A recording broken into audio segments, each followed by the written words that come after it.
Buongiorno. C'est un bonheur, une nouvelle fois, de découvrir les produits italiens et plus spécialement ceux de la région de Marche. Donc, si vous voulez farcir une olive, il faut que l'olive soit un peu épaisse. Sinon, vous aurez presque rien comme farce. Alors, il faut y aller avec délicatesse. Voilà.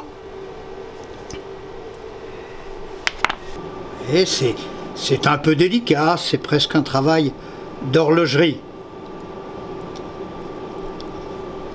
Vous voyez ça? On m'appelle Monsieur Plus. J'en ajoute un petit peu. Mais là aussi, ne le dites à personne que je suis un gourmet gourmand. Ou alors un gourmand gourmet également. Donc une fois encore, vous avez cette petite olive. Vous la mettez dans l'une des deux coques d'olive, et puis vous faites quoi? Vous faites votre petit sandwich hamburger. Vous voyez? Puis après, on va vous expliquer ce que l'on fait. Donc, première étape, on farcit des olives que l'on a préalablement découpées. On les farcit avec cette jolie farce dans laquelle, je répète, il y a 3 viandes, également un petit peu de morceaux de carottes, quelques épices, une feuille de laurier, tout ça pour donner un peu de goût, bien entendu, de la chapelure. Et puis, on n'en avait pas parlé tout à l'heure, mais je vous donne le secret, il y a également un œuf dedans.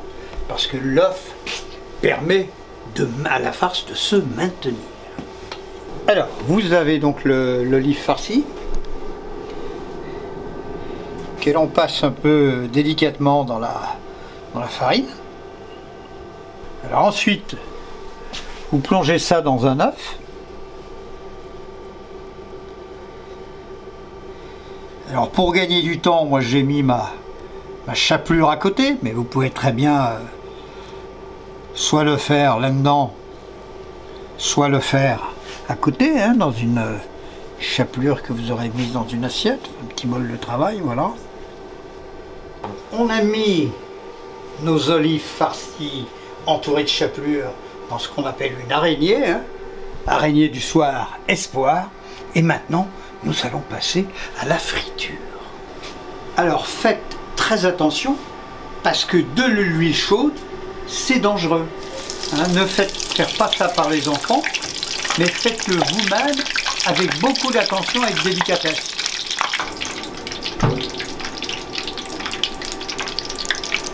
Alors vous allez me demander combien de temps faut-il les laisser dans l'huile chaude, pour ne pas dire bouillante. Fernand Reynaud dirait un certain temps. En fait, comme m'a expliqué Lélo, le temps correspond à la coloration. Là vous voyez comment elles sont ces olives?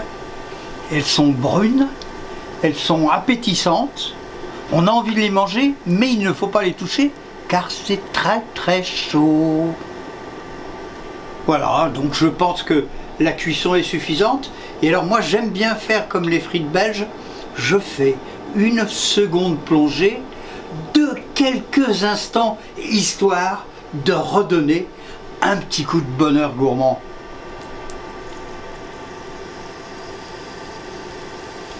Quelques secondes suffisent.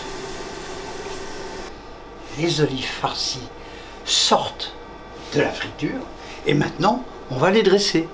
Et on va faire comme si j'étais encore une fois un grand gourmand, c'est-à-dire je vais m'en mettre 5, rien que pour moi, dans mon assiette. Lorsque l'on décore une assiette, il faut toujours qu'il y ait un nombre impair. 1, rarement, 3, 5 ou 7. Si par exemple vous décorez votre assiette avec des petits points d'une sauce, mettez-en s'il vous plaît un nombre impair.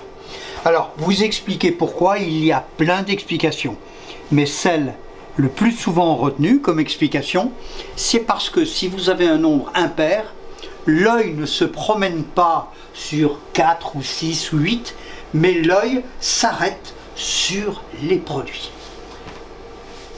On est joueur, on est en Italie, alors je ne dis pas qu'il faut les manger tout crus, mais je mettrais volontiers en décoration, combien?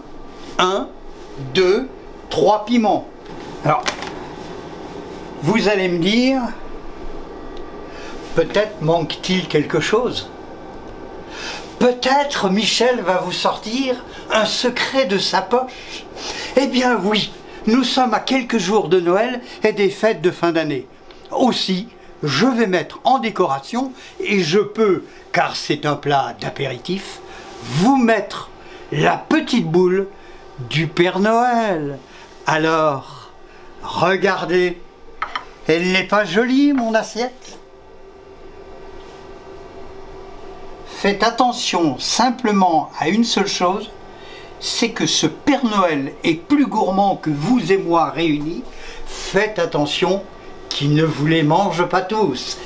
Bon appétit et que la gourmandise soit avec vous.